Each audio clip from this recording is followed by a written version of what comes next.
Hello, good morning, everyone. Welcome to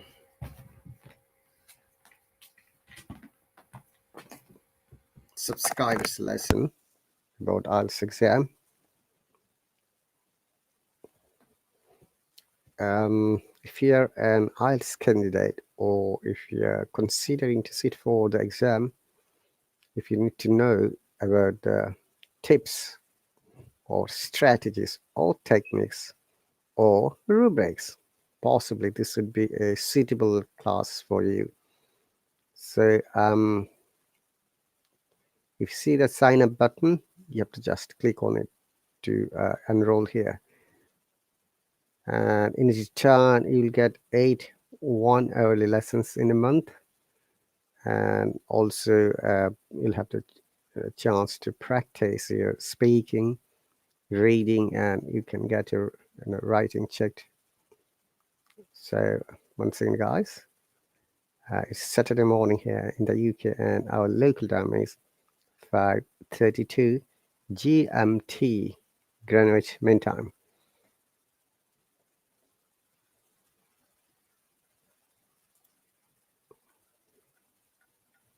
Okay.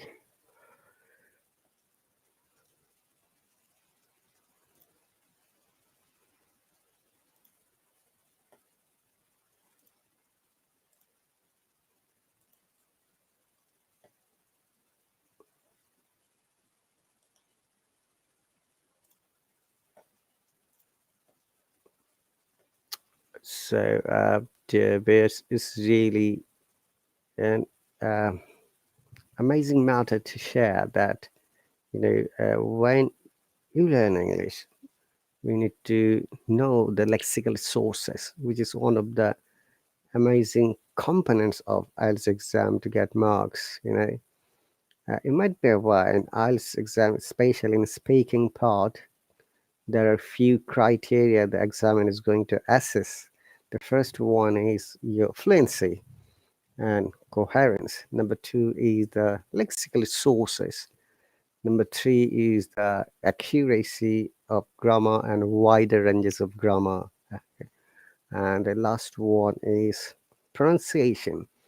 Though many people do not understand between the difference of pronunciation and accent, remember, in pronunciation wise, there are only 2 types of English, which is the British IPA and the American IPA. And there is no pronunciation rules for Australia, New Zealand, or South African English. And in accent wise, there are hundreds, thousands of accents of different countries. Even in the UK, there are more than 38 different kinds of accents.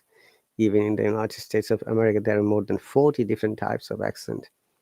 Okay, and accent is the way when a local people, a community, or of a specific people of an area can talk.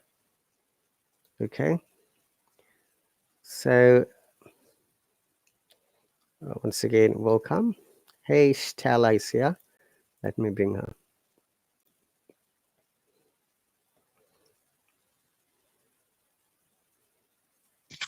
Hello. Good morning, Stella. Morning. How are you doing today? I'm feeling great. How are you? All right. Thanks for joining. Is this the first time you have joined my class? Actually, I joined here last time. This is my second time. Oh, is this the second time? And you're going to sit for the IELTS exam, right? Yes. Mm-hmm. Right. Did you sit for the exam before? Yes. Last time I got a 6.5 points. All right. Okay, so let's focus on, and your only weaker part is speaking, right? Yes. All right. Okay, give me one second. Let me bring this Hang on a second. So you're from Korea then, right? Yes, correct. Great. One moment. Let me bring this. So did you sign up as a trial basis for 2 weeks or 4 weeks?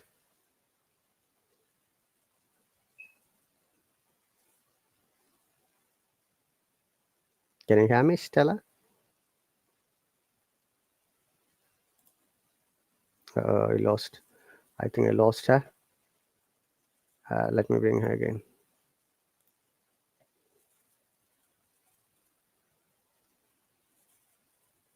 Welcome back. Sorry.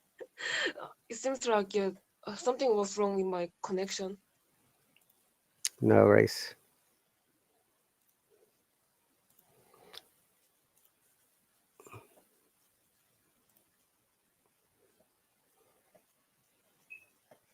We've got one as well.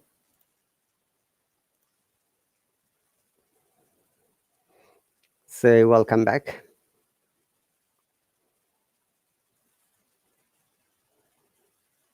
Um, so Stella, Yes. so you said for the IELTS exam, was it in November? You said, or It was in December. it was in December? Okay. Your required score is to get 6.5 minimum in speaking section, right? Yes. Great.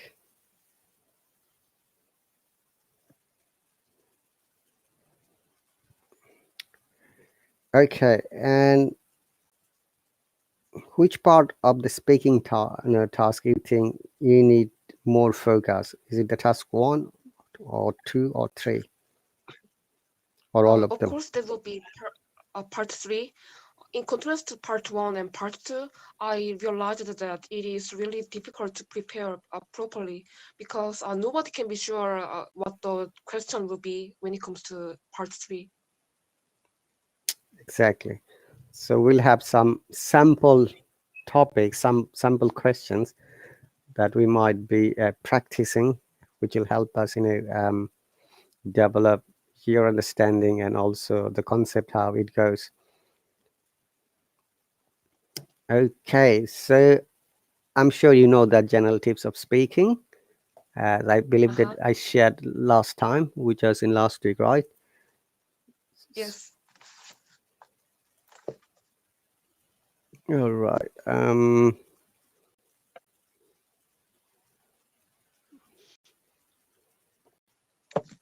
Okay, I've got a question. Do you know how to use compound sentences in your speaking? Yes, a little bit. Okay, I will just discuss it briefly. So, compound sentences are basically one says, "Hi, sorry, teacher, and I come here to inform I can't join today." That's okay. You take time one, no problem. Thanks for informing me.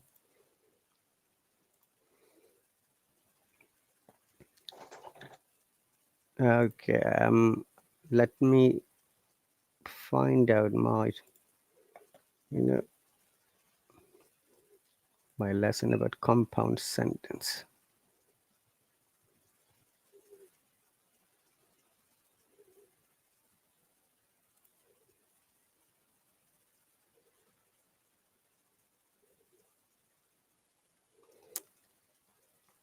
Okay, so concept of compound sentences is in compound sentence there would be two part where Uh-huh. both of the parts should be connected by a conjunction which is called coordinating conjunction. Okay, Okay. hang on a moment please, I'm not getting it.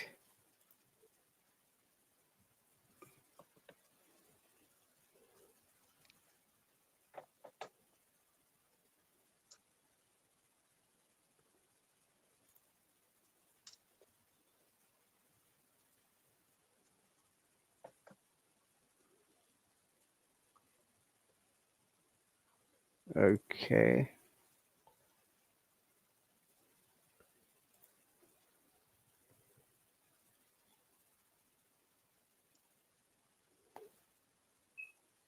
So, are you planning to sit for the IELTS academic or general?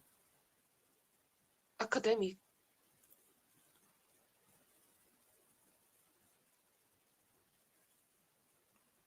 Okay.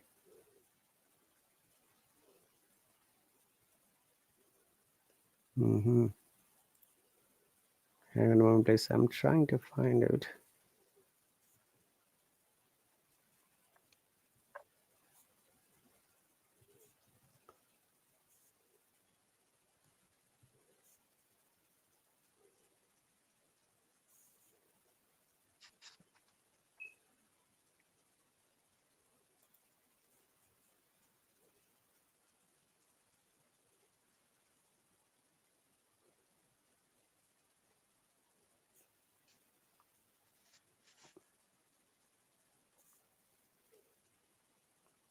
Okay. So, um, compound sentence. Let me give you a little bit briefing before we start. So, compound sentences have got two parts. We call sometimes clause. Clause being a part of the sentence. In grammar, we say this term as a clause, which are connected by coordinating conjunctions, and they're called fanboys. Have you ever heard this term? It's just a shortened form of the conjunctions. No, actually, it's my first time to hear the fanboys. Sounds interesting though. Okay, so we are going to discuss today a little bit fanboys and then practice of. Okay.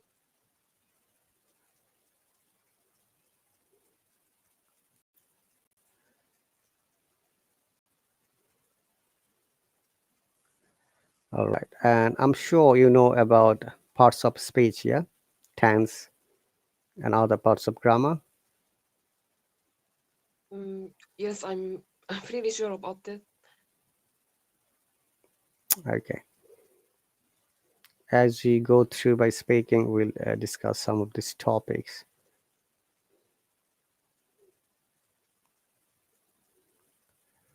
Okay, before that, in a conjunction is a part of speech.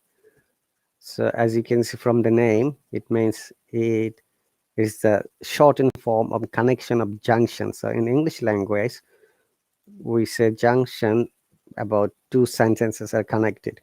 So and they are connected by different kinds of conjunction words. Okay, uh, Okay. like the first one is F stands for for. For, okay, you say for. Then A stands Okay. for and. Then and stands for neither.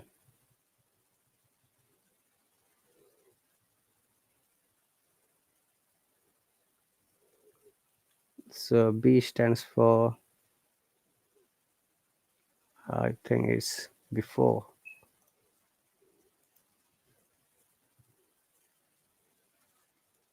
Okay. But, not sorry, not before, but. Okay. Okay.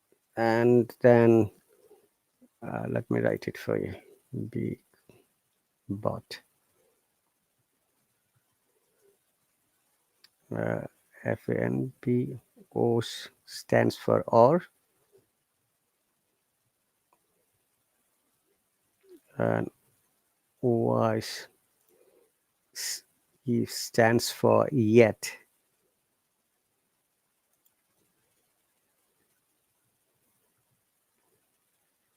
and S stands for so.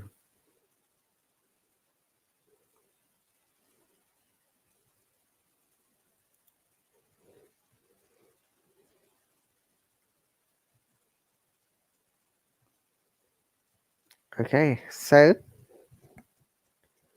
remember that these words are needed when you're connecting two or more concepts or sentences in one full sentence. Let me give you example. So Stella, do you like tea or coffee? Honestly, I like both of them. Uh, but to answer your question, I prefer coffee because it can help me uh, uh, to be awake more. Okay, now I like say green tea, for example. Now if you want to express your thought and our thought together, I can say Stella likes coffee but Rahat likes green tea. Now now can see this sentence. Stella Mhm. likes coffee Yes. but Rahat likes green tea. Okay. Now, can you see Okay. that there are two sentences here? Stella likes coffee, a complete sentence. Rahat likes green tea, another complete sentence. And they have connected by this word but. Uh-huh. So now it has become a compound sentence. The concept of compound sentence, once again, when there are two, at least two, you know, clause or complete sentences are connected by these conjunctions, and that is the shortened form. You have to just remember that. Fanboys. Once again, F stands for, A for N, and N for neither, B for but, O for or. In British IPA, in British English, they do not pronounce R. I'm sure you know that, Stella. Most of the words which have got R at the end, they do not pronounce at all. They're replaced by vowel Yeah. sounds. Hmm? Yes, that's correct. That's right, and which is why their sound is a bit different than the American English. And they've got strong T in British accent. That's why we say water, Right. like water bottle or bottle. Sometimes in glottal T, we don't pronounce T either. Sometimes, and some Yes. in dialect like Essex and Cockney, they don't pronounce T at all. Like, are you after the ball, mate? You see, this is the way they talk in a different tone, different expressions. Okay, so in order to get Right. right, okay. By the way, if you've got any questions, Stella, please always stop me and ask me. Yeah. You have to remember, Okay. in order to get good marks in IELTS exam, it is not only the English language that you have to know. You have to know all the other rubrics, and you have to use the natural talking techniques, and which we called articulations or intonations sometimes. And depending on your tone, your listeners would be able to understand what are you trying to express. Let me give you an amazing example. Like, are you Stella? For example, are you Stella? Are you Stella? Look, one sentence, three different tones has got three different meanings. One of them is question, one of them is surprise, and one of them is like shock. So that's why tone is very, very important, especially if you'd like to be good, if you'd like to be good speaker and if you'd like to get standard and good marks in IELTS exam. And it is the similar pattern that we use in our mother tongue when you're talking. Okay, so Okay. that is important. Now you see, we have used here in this sentence, and now I can use another conjunction for, and that is very often use it. Like, I'm here for you know learning English, but this for is not coordinated conjunction. It is used here as a preposition. Remember, application of a word is very, very important.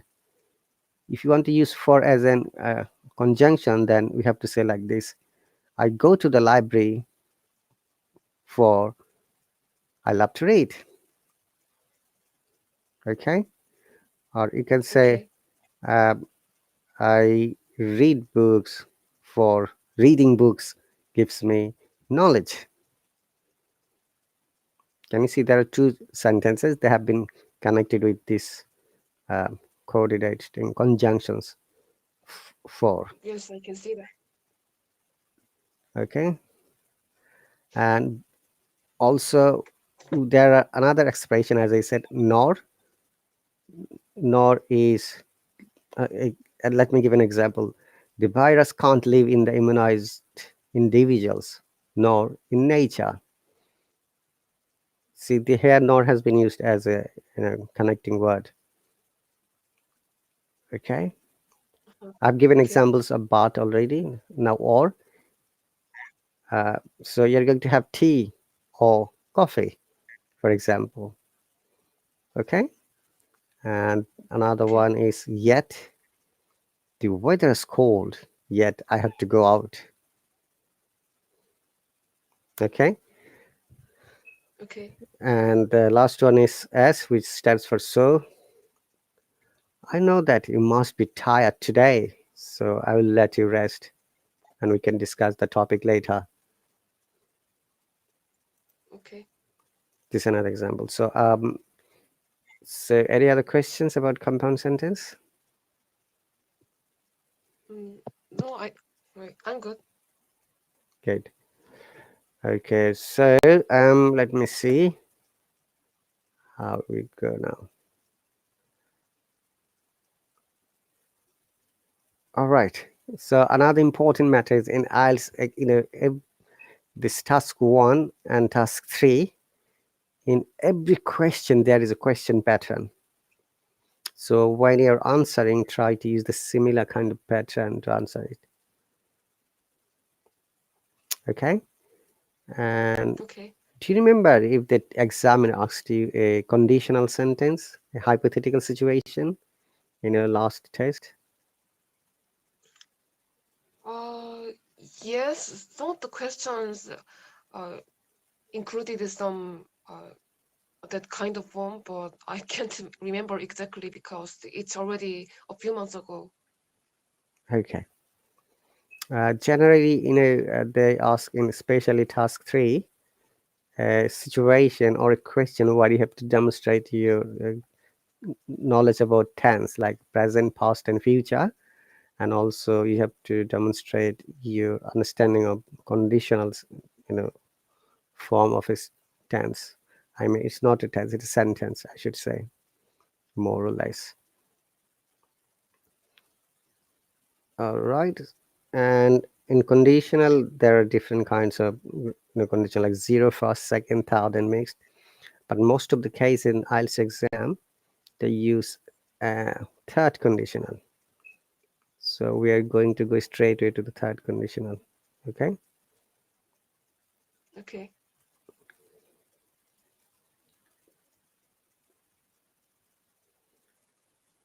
And I'm sure you know the third conditional, right? Stella, Yes. would you like to tell me a Yes. sentence, please, about third conditional? Any sentence. Uh,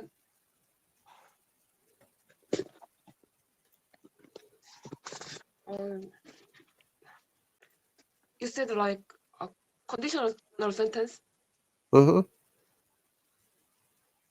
Um, well, if I succeed in the IELTS test, then I will work abroad later. Yes, it is first conditional. That's great.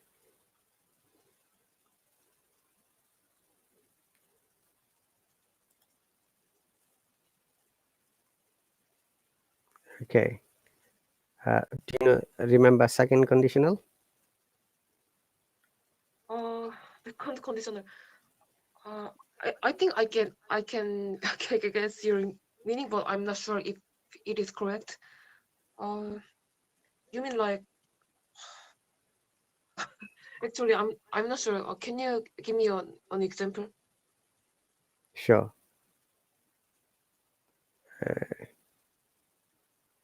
One moment. I'm trying to.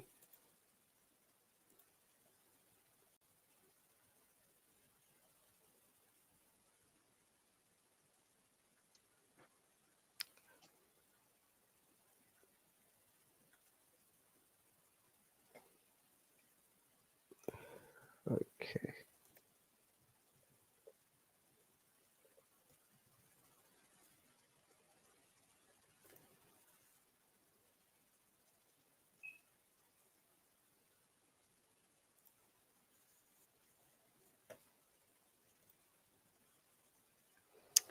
Okay, and second conditional, we try to explain a past possibility. Okay, and Oh, again, oh yeah, I see, I see. if you remember, another pattern is if past simple, then would plus infinitive, or the basic form of the verb. Okay, so Okay, so I'm writing it here. Second conditional, if plus past simple, then would plus infinitive, sorry, not infinitive. Okay, so let me give an example. It's very easy peasy example.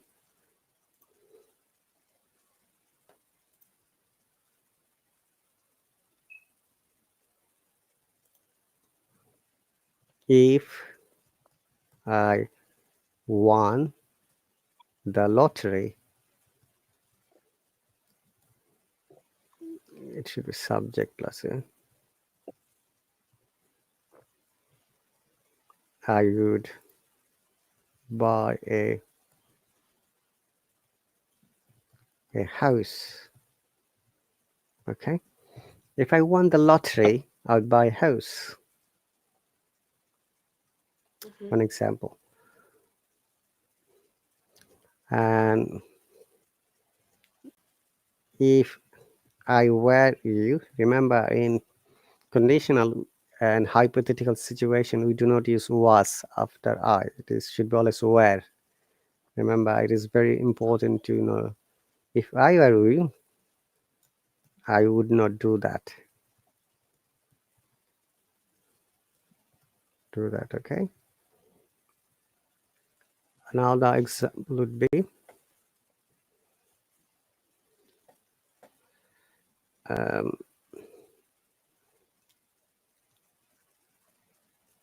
by the way, it can be also used conditionals instead of if. You can use when, unless as well. Okay, and it could be used on the other round as well. Like I would buy the house. In that case, we don't have to use comma. You can see that I would buy the house. I would buy a house. I did not buy the house if I won the lottery. Okay, Okay, Stella. Or you can say like this: I buy the house when I won lottery. I would buy a house when I won a lottery. Won the lottery. It has got similar meaning. Only you have changed the word when instead of if. Or you can say, sorry, unless I won the lottery, I wouldn't buy a house. If you use unless, we can use unless as well. In that case, you have to make a negative sentence because unless has a negative innotation in its meaning. Unless I won the lottery,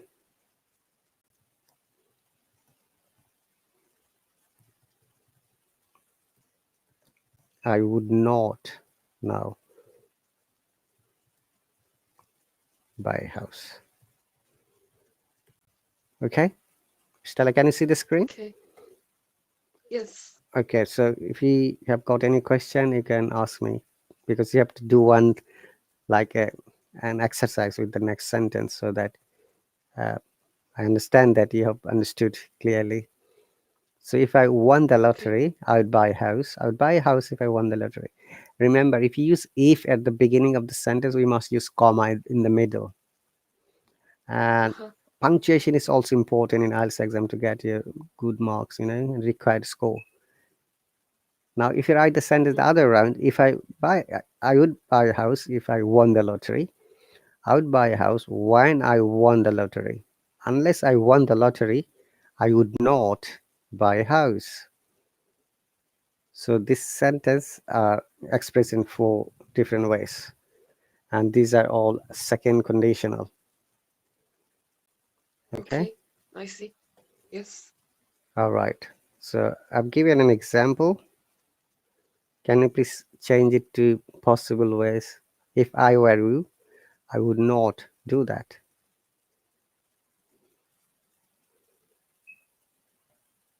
Uh, I mean, how? You mean in the different meaning? Yeah, the similarly, if you want to say, like, I would not do that if I were you, for example. Uh, uh-huh. Uh, I will not do that if I were you. Yeah, that's it, because you cannot make the other four. Let me give you another example. You see,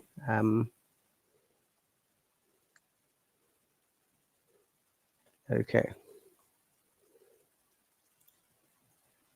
Do you have any close friends, Stella? Yes, I have some close friends. Okay. So this one like this. Like, if I had his number, I would call him. Okay. If I had his number, I would call him. Now, please make it in the other possible ways, the other three patterns that we have explained just now. Uh,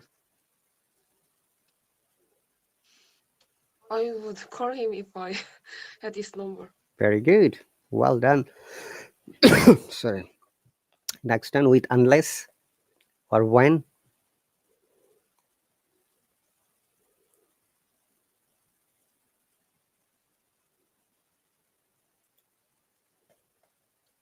Can you please use when or unless in the sentences? Unless, mm, Mm-hmm.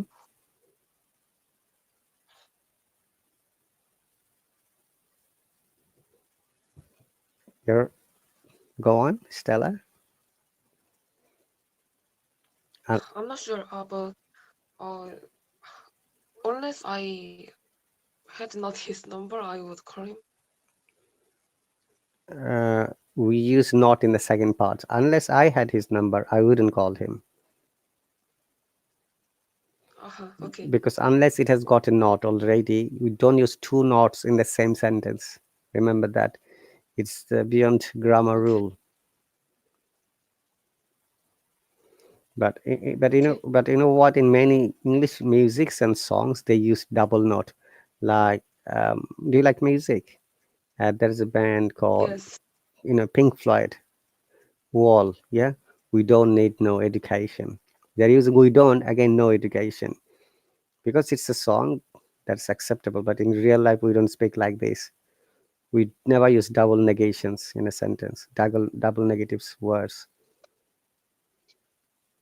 Okay. So this is another rule of expressing yourself in speaking and writing as well. So unless I had his number, I wouldn't call him. Mm-hmm. Okay. Can you use when Okay. instead of if, Stella? Uh, when I have his number, I would call him. Very good. When I had his number, I would call him. All right. Another thing today, I'm going to give you a little bit idea. Do you know the strong words and weaker words in a sentence, Stella? Strong words? I haven't heard about that.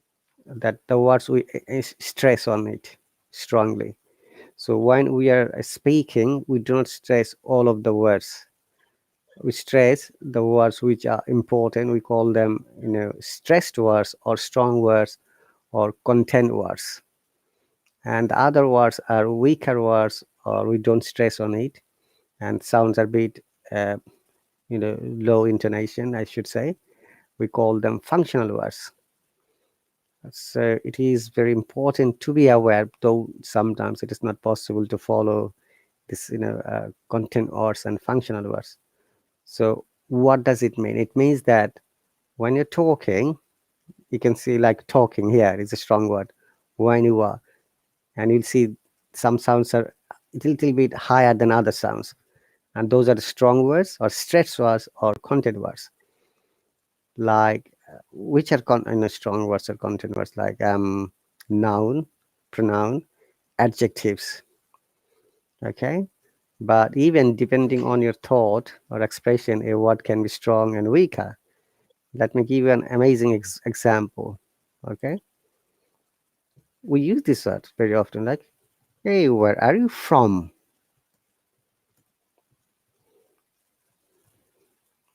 Here, from is the strong word. You and from, are you from?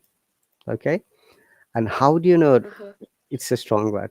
The best way to understand is that even if you don't use where are, people, you can still ask the question like, you from, or, or from where? Okay, then you can understand, oh, the person is asking from which country I am, which location. Okay, Okay. now when you're answering, you can say, I'm from. You see, now you're stressing on from again. I'm from, or simply you can say your country. For example, say USA or the UK, for example. Okay, so Okay. remember, noun, pronoun, adjective, most of the cases.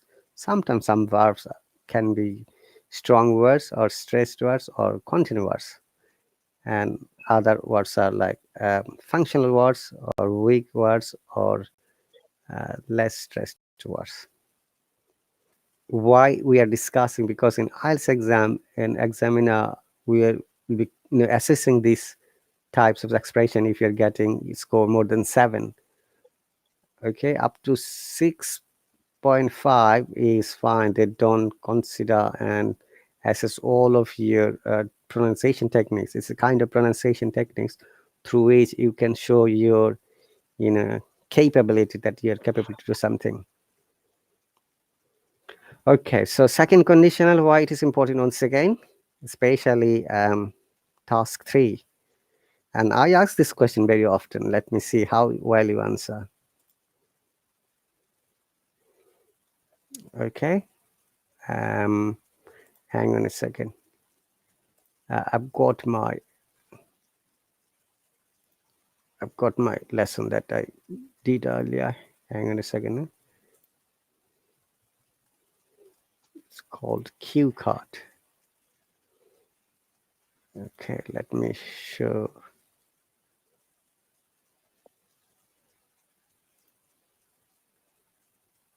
One moment, Stella.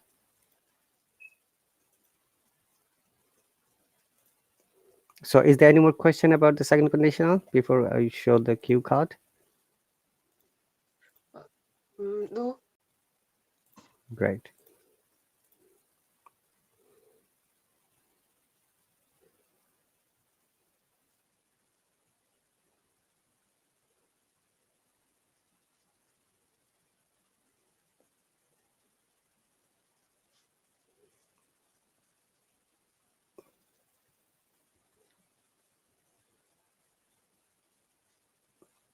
I'm coming quickly. Hang on a second. Oops. Zero conditional. Yes, second conditional.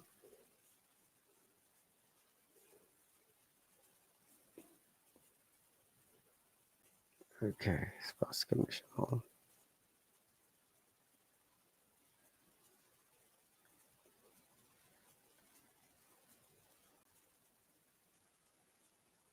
Okay, one important matter, Stella. Can you see the screen? Yes.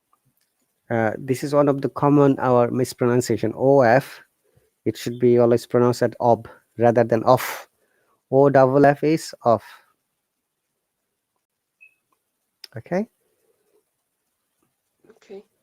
So when you're expressing anything, remember to follow this amazing rule. And there are some rules of basic pronunciation rules we can discuss as we go through.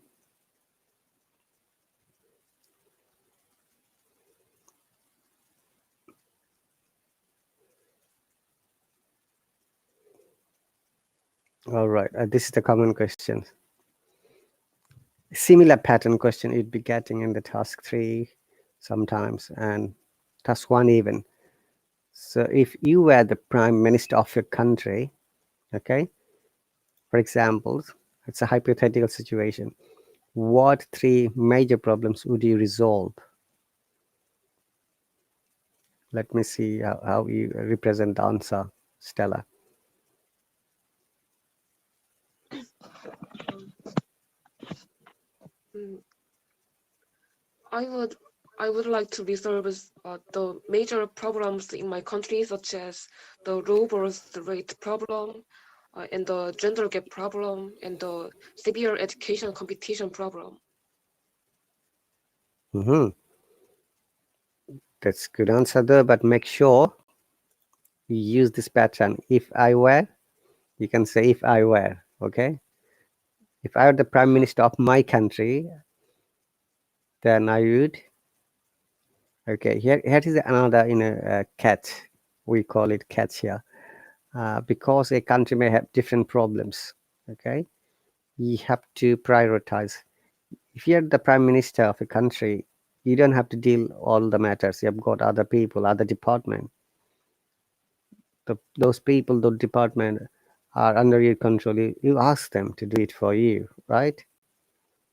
Mhm. Realistically, so it's better. You can say like this. I'm just giving a concept that being a prime minister, it is not easy to control everything, but I'll ask my relevant department to prioritize the problems, and I would choose the 3 major problems. That's I've given number. Number 1, they have answered. Number 2, number 3.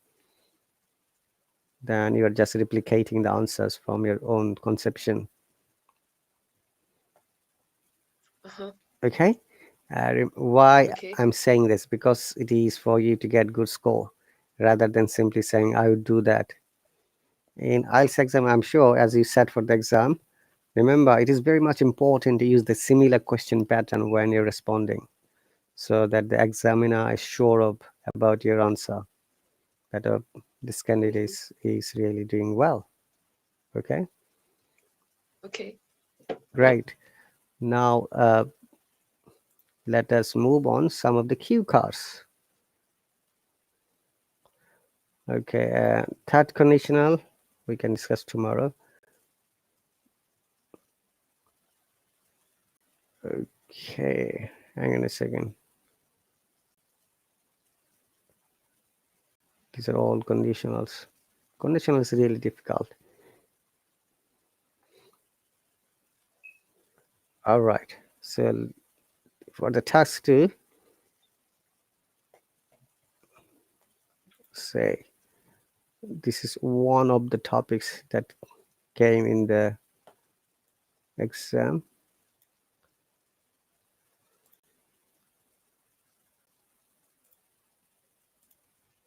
Can you see the screen, Stella? Yes. Yes. So describe a present or gift you have given someone. So you should say who you gave it to, what kind of present it was, how it compare to other presents you have given, explain why you decided to give this particular gift, or any other information. Okay, as a real life exam, take 1 minute to organize your ideas, and after that, maybe you can start speaking. I'm going to check the timing as well. Okay. Okay.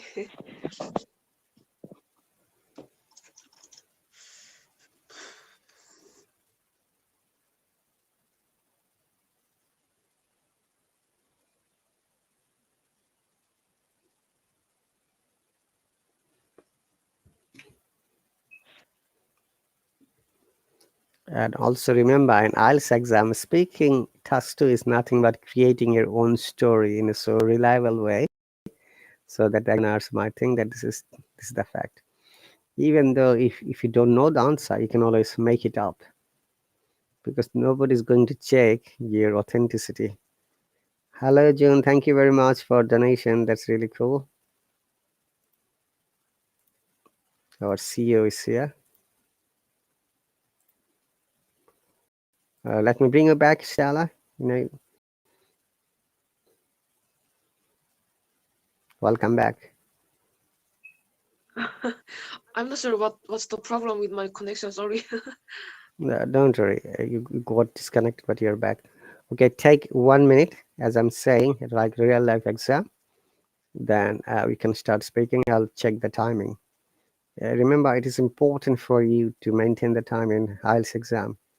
And I'm sure you know that, especially in reading and writing section, when you've got only 60 minutes in reading, and in academic reading is a bit difficult though. There will be 3 passages or comprehensions, 40 questions, and in writing task 1 and task 2.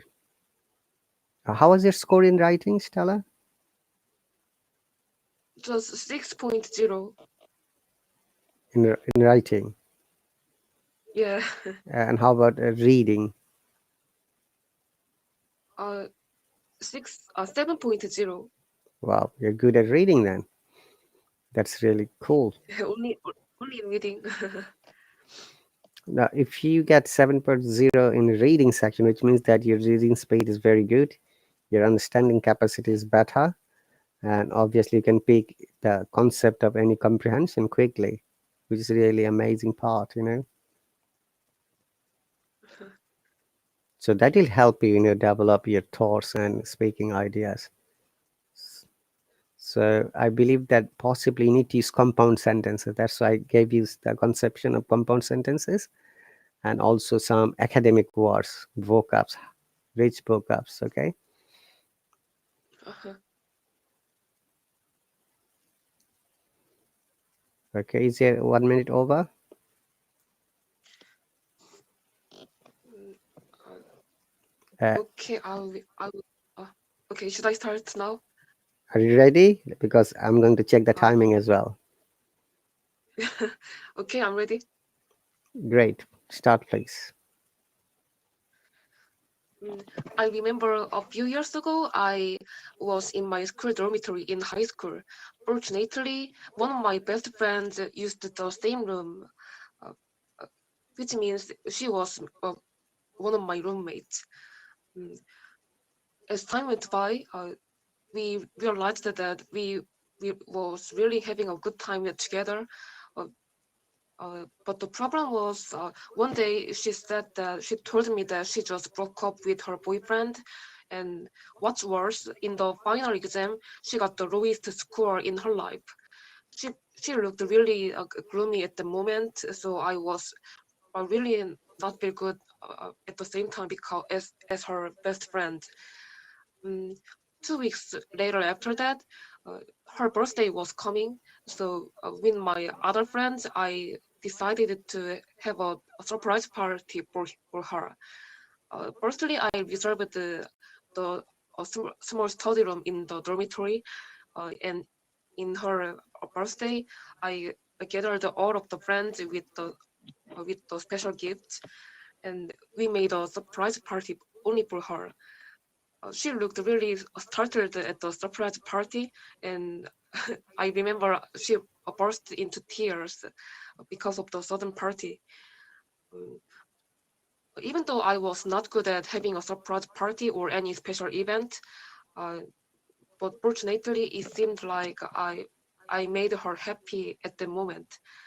And even after that years, we sometimes talk about the surprise party in high school. Mm, Obviously that was the a special party for her because compared to other birthday party other other birthday presents, I used to give I used to give her just common presents such as pens or just notebooks and something like that. Mm, I think I'm done. Was I too short? No, no, you did well. You spoke at 2 minutes and 12 seconds. That's pretty cool.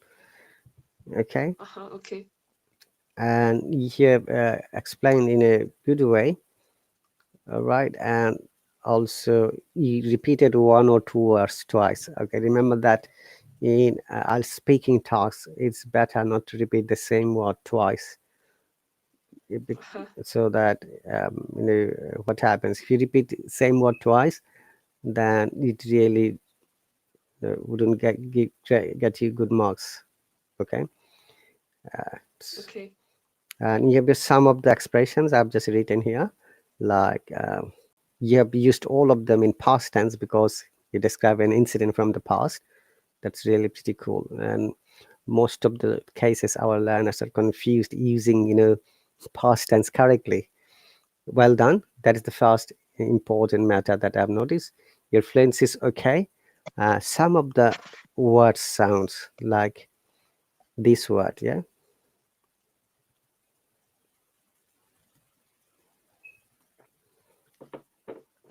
How did you pronounce this word? Birthday. One moment.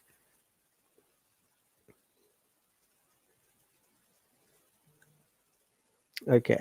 Do you know there's in birthday there is th sound? Okay.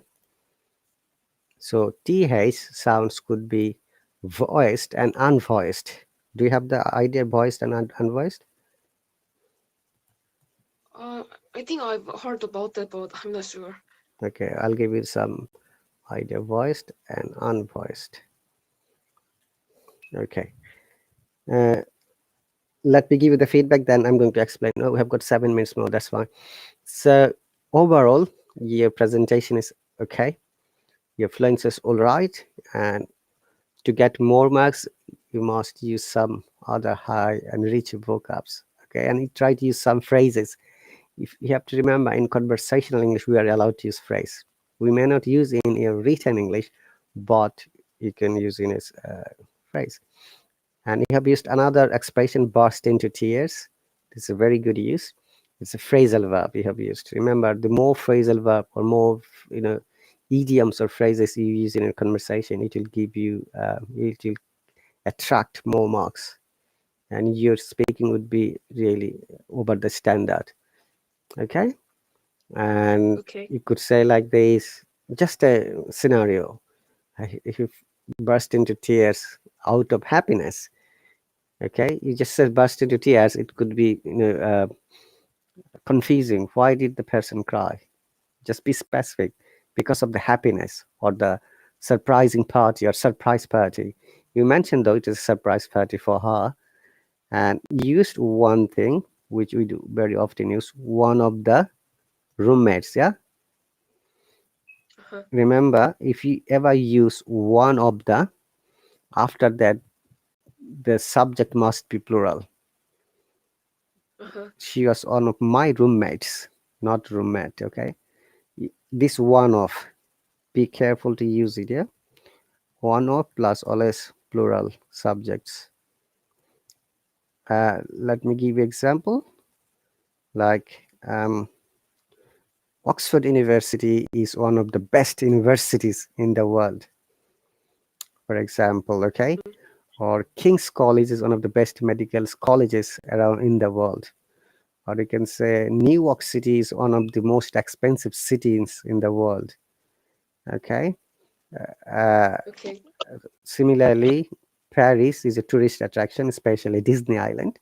You can say Disney Island is one of the amazing tourist attractions, always plural, in the world. All right. So these are the feedback. Well done. The voiced and unvoiced sound, as I said, yeah, in all of our expression in English language, we use either vocal cord or our mouth. So when we are pronouncing a word through our vocal cord, using our vocal cord, we call it voiced sound. And other words, in which case we use either tongue or tooth or the expression of air through mouth or nose, we call that unvoiced or non-voiced sometimes. And how do you know whether Uh-huh. it's voiced or not? If you touch your vocal cord, your throat slightly, if you feel that it is vibrating, those are voiced words or voiced sounds. Uh-huh. Okay, if you pronounce the word birth, you'll feel that your vocal cord is vibrating. Birth, birthday. Okay, So Uh-huh. birthday is an unvoiced sound in this case. Birthday. Now in British IPA it is birthday. We do not pronounce R. Birthday. And the American IPA Birthday. birthday. So you can hear that sound. And another important matter would be when you're having your presentation, try to follow only one type of pronunciation or accent. Okay, either the Okay. American or the British. Do not mix it up. If you mix it up, it will affect your score. Okay, Okay. so just when you're having conversation, you get to be careful. And also, do you practice at home, Stella? Yes, usually in my home. Mm-hmm. And how do you check it after practicing? Uh, just after recording my voice, I try to listen to that once more. Right, that's a really I good mean, idea. usually by myself here. Mm-hmm. But if there is any mistakes or any other errors, can you determine by yourself? Sometimes I can find it, but sometimes I'm not sure Hmm. because I'm not a native English speaker. All right. So yeah, that's right. This is one of the another common questions my students always ask me. How do you understand whether there is something wrong or not? You know, in that case, I suggest them to get help from a qualified and competent teacher who can help you explaining all these things. Once you know Mhm. when and how the wrong things happen, you can focus on it to develop it. Okay, this is the amazing Okay. part of learning, that when you know, oh, this is my weaker part, like maybe sound or maybe grammar or maybe fluency. Okay, then you can focus on it. However, overall your expressions was amazing. And you know you wanted to get more than 6, you need to be a bit uh, you need to speak a little bit more. I'll suggest that speak as much as possible until the examiner says stop it now. Okay, so, Okay. especially task 2, because that is the only time you can present yourself, how good you are in grammar, how good you are in using different kinds of wider range of grammatical patterns. Okay, Uh-huh. Okay. any other question, because we have got only 30 seconds more. Any other questions, Stella? Uh, no. Right. Thanks for today's class. You're very welcome. I hope to see you tomorrow, right? It's tomorrow same time. Yes, You take I will care. be here tomorrow. You take care. And if you've got any question, the subscriber chat, you can always message me from there. And if you don't want to Uh-huh. message in the subscriber chat, you can message me personally. Many students do that for their any problem. Thank you very much. You take care. Thank you so much. Bye. Take care.